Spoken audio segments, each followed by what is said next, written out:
to use the screen as a different part, even though that I'm seeing this. With another twist of the wrist, it'll pull down so you can see the selfie cam and the earpiece.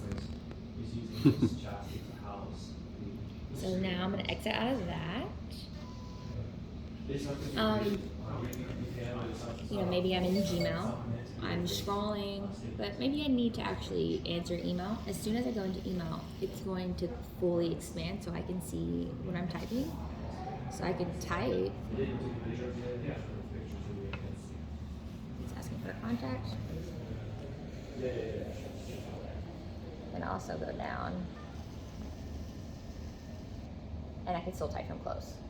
So I had the option to do in compact size or in that larger state, depending on your preference. Again, functionality meeting your preference at the end of the day. Another cool feature is, maybe I'm in a meeting and I don't want to be disturbed. I still can get my notifications from the back. And that even happens for when I call it. International calling, so it might take a second.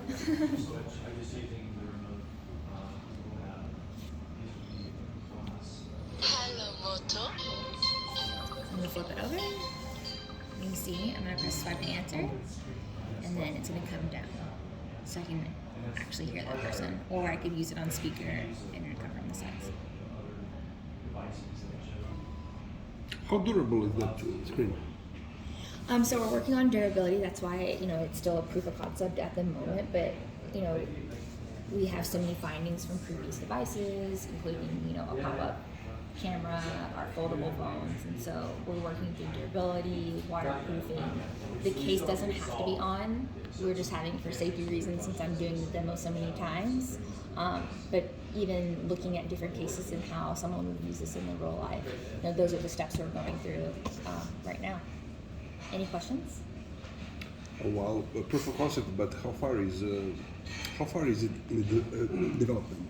When can we expect the full product? So we don't have a date in mind yet. Again,